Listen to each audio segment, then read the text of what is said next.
akhraj Ibnu Munzir an Ikrimati fi qaulihi ta'ala. Ibnul Munzir rahimahullahu taala meriwayatkan dari Ikrimah. Ikrimah itu seorang dari tabi'in yang belajar sanad tafsirnya dari sahabat Ibnu Abbas radhiyallahu taala anhuma. Termasuk Imam Mujahid juga belajar dari Ibnu Abbas radhiyallahu taala anhuma. Fi qaulihi ta'ala, dari tafsir firman Allah Subhanahu wa taala, qutilal insanu ma akfara qala nazalat fi Utbah ibni Abi Lahab hina qala kafartu bi rabbin najm. Jadi ayat ini turun pada anaknya Abu Lahab, namanya Utbah. Ya, ketika didakwahi oleh Nabi, disampaikan dengan kalimat-kalimat kurang lebih ya, yang sebagiannya saya sampaikan tadi. Apa yang membuat engkau tidak kenal Allah, jauh dari Allah, mengingkari Tuhan, ya kan? Padahal Allah sudah kasih engkau kehormatan, kedudukan, harta benda, kekayaan dan sebagainya. Maka keluar dari kalimatnya kafartu bi rabbin najmi. Ya, aku kufur, aku ingkar, aku mengingkari itu dengan Tuhan yang engkau sebut, dengan Tuhan yang menguasai alam semesta, mengatur bintang dan sebagainya. Karena ada turun juga surat An-Najm, wan najmi idza hawa. Maka dia katakan kafartu bi rajmin najmi. Maka turunlah kemudian ayat ke-17 ini untuk merespon. Qutilal insanu ma akfarah. Celaka manusia seperti ini. Ya, kenapa menggunakan kata kutila coba? Ini dalamnya. Kutila ini bentuk yang tajam pada kata wafat. Di Quran itu ada tuwfiya, ada mata, ada kutila. Ya. Tuwfiya artinya wafat. Udah jadi bahasa kita, wafat. Tawaffa dari kata tawaffa, wafat. Tawaffa ya tawaffa. Quran surah ke-32 ayat 11 ya, paling kanan sebelah bawah. Quran surah 32 ayat 11, ini malaikatnya. Qul yatawaffakum malakul mautil ladzi wukkila bikum. Katakan Muhammad, viralkan Muhammad SAW, aku telah menugaskan satu malaikat yang tugasnya hanya mewafatkan saja. Ya, wukkila bikum, diwakilkan kepada kita untuk mencabut nyawa. Jadi ada satu malaikat yang tugasnya nyabutin nyawa aja, nyabut, nggak pindah tugas. Ya, tidak mau praktek dan tidak tukeran dengan yang lain, itu aja. Ya, jadi sifat malaikat itu, perhatikan kalimatnya, la ya'sunallaha ma amarahum wa yaf'aluna ma yu'marun, tidak bermaksiat dan hanya mengerjakan tugas sesuai tupoksi. Ada malaikat yang diciptanya sujud aja, enggak pernah bangun, sujud aja. Ada malaikat tasbih aja. Tasbih. Ah, bosan tasbih, ya Allah istighfar dong. Enggak, tasbih aja, tasbih terus itu. Gitu aja. Malaikat begitu. Ya. Jadi yang sifatnya ruku terus, yang sifatnya tawaf aja terus. Ya, enggak berhenti, begitu aja. Itu malaikat. Ya, beda dengan kita, lain. Nah, di sini ada yang ditugaskan mewafatkan. Wafat itu dari bahasa Arab, wafat. Maka ketika Allah menugaskan malaikat dengan kalimat terhormat kan?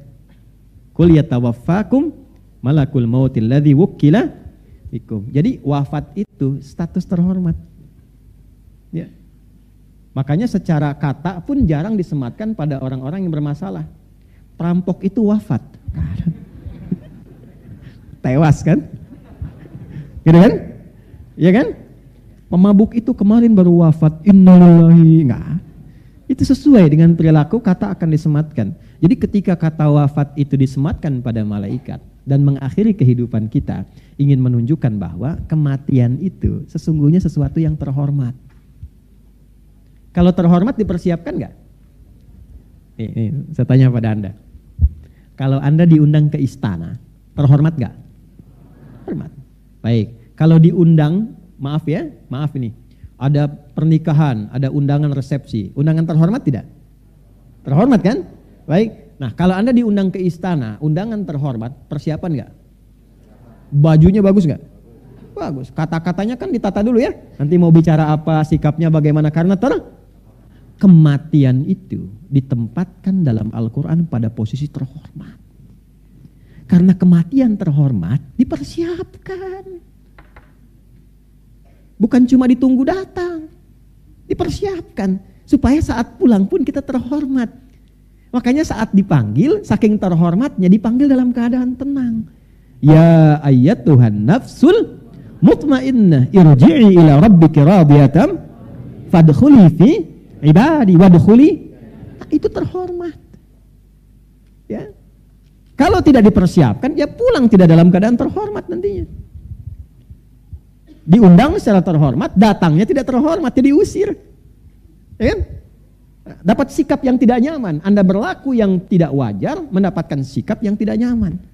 Maka ini jarang diulas gitu. Ketika ditempatkan dengan kalimat ini ingin memberikan kesan bahwa sesuatu yang baik.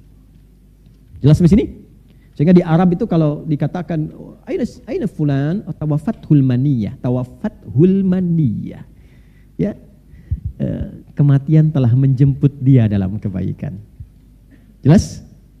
Ya. Ini yang kedua itu ada mata yamutu.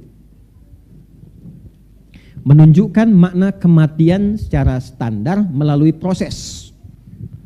Asalnya kata mata dalam bahasa Arab itu asalnya ini standar, kata dasar standar. Bukan menunjuk kata halus ataupun kasar, bukan.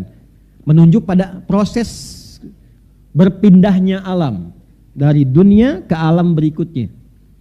Prosesnya disebut dengan mata yamutu, kejadiannya disebut dengan maut, malaikatnya malakul maut, yang meninggalnya disebut dengan mayit, akan meninggal disebut dengan mayyit.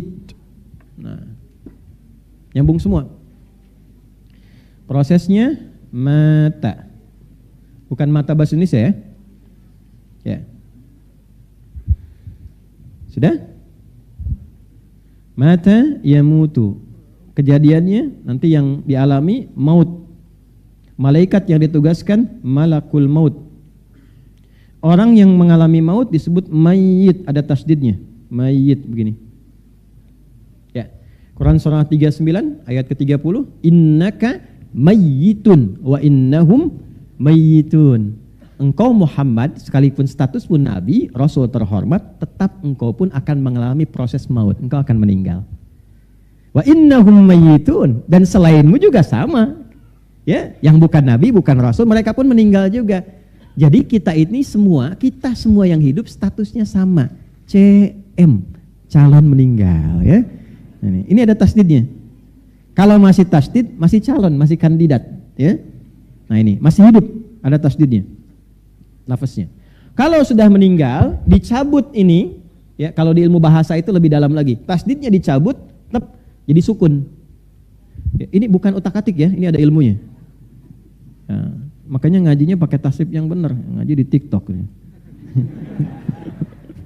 Tak-taka ya taktiku, TikTokan. Ya. Dah sini. Nah ini kalau nanti tasdidnya diambil, meninggal, maka tersisanya sukun, mayitun. Kalau mayit sudah meninggal. Kalau belum meninggal, mayyit. Ini yang mau saya cerita tentang kedalaman. Saya spesialisasinya di sini. Di bahasa Arab untuk mengkaji Al-Quran. Makanya disertasi kami di S3 itu kajiannya Quran 30 juz. Ya, di satu tafsir tuh 30 jilid. Nah, ini yang paling menarik begini. Ini ketika diambil jadi sukun. Sukun itu artinya apa? Mati. Betul. Kalau ada sukun mati. Makanya dulu kalau Songgoku kami hapi kolo ada sukun di atasnya mati tuh. Sukun itu asalnya dari kata sakinah, tenang. Oh. Artinya sukun itu dari kata sakinah, tenang, baik. Maksudnya apa? Usahakan kalau meninggal pun dalam keadaan tenang. Keadaan yang baik. Ya ayat Tuhan nafsul mutmainnah. Jadi tenang, baik. Itu filosofinya. Di bahasa Arab itu setiap harokat ada artinya, Pak. Ada maknanya, Bu. Itu bedanya dengan bahasa lain. Harokat itu ada artinya. Bukan hanya penanda bagaimana dia dibaca. Ada semua ya makna-maknanya, hikmah-hikmahnya itu.